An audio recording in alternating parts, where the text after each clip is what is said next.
Thank you, Honorable Speaker. Even as I participate in debating on the President's State of the Nation address, I want to direct my attention to the unpatriotic media houses in this country, and particularly NTV, which recently attempted to wrongly analyze this statement. And I want to ask them, has the shilling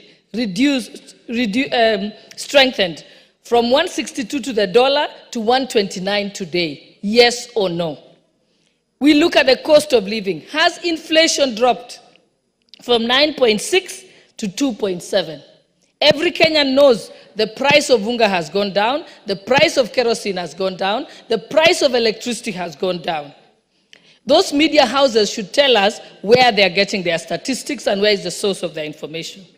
Also, I dare them, those unpatriotic Kenyans and the unpatriotic media houses, has fertilizer been distributed, 6.5 million bags to the registered farmers? Yes or no? We know for a fact that farmers have received it. And I dare them to tell us where they think it was not, where the fertilizer was not given.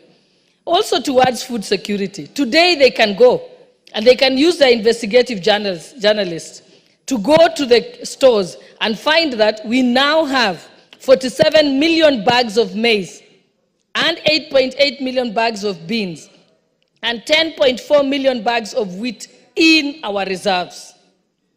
I dare them to dispute this. And we want them, rather than speak from their studios, they should actually go and film them from the stores of Kenya. I also dare them that they should, do they dispute the fact that KCC received 3 billion to modernize? Do they dispute the fact that today farmers are being paid 50 shillings per liter? I am a farmer and that is the amount I'm receiving. I dare those in those media houses to tell us if they have any milk to sell, how much they sell it for to KCC. I dare them to dispute the fact that we are now producing, KCC is now processing 220 liters of milk a day, up from 100,000 liters.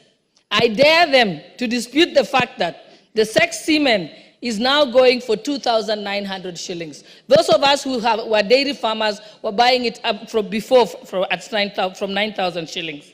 I want those media houses to again tell us whether or not 56,000 teachers have been hired. They know they have. And that list is available at the Teacher Service Commission. And they should stop peddling lies and misinforming Kenyans about the State of the Nation address. On the funding model, again, they can confirm this. Students are now getting up to 95% funding of their school fees. And again, they can get the statistics from the Higher Education Fund and from the Higher Education Loans Board. Again, they cannot be making up stories from their screens. On healthcare, we know that they are telling Kenyans, you're being charged a lot for the social housing insurance fund. What they're not telling Kenyans is Kenyans who are on a higher pay are the ones who are paying, so that although the Kenyans who are vulnerable and needy can be able to access healthcare unlike before. I also dare those who said that the NHIF debts have not been settled.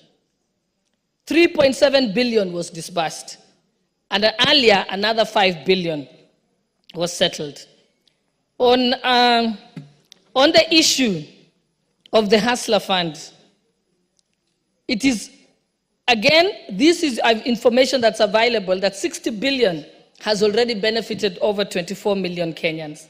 And therefore, as we look at the President's State of the Nation report, it is important that we call out those unpatriotic Kenyans, unpatriotic media houses who are selling toxic, negative,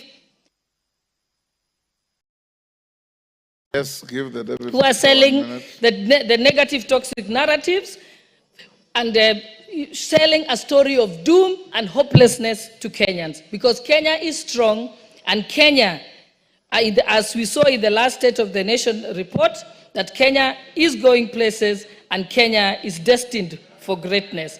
And I know that one day, those peddlers of doom are going to be shamed.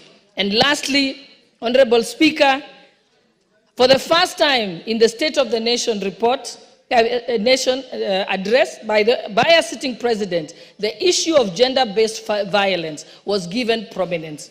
For that, we are very grateful as the women of Kenya to the president, because now it has received the highest attention due. But even as we say this, I appeal to Kenyans that being able to prevent femicide and gender-based violence requires each of us to be vigilant. On femicide, we need to talk to our children, to tell them not to be found, not to put themselves in vulnerable situations. We also must teach our children to respect women, and so that we can be able to be part of prevention rather than going after these people after they've committed the crime. With that, I wish to thank you for the opportunity. Samuel Atandi. Maluli Njendi, disengage from the screen. Thank you, Honorable Speaker. Honorable Speaker, for giving me the opportunity to make my submissions on Log out. You have just spoken and you are still on top of the screen. Is it you to do it or the clerks to do it? Thank you, Honorable Speaker, for giving me the opportunity to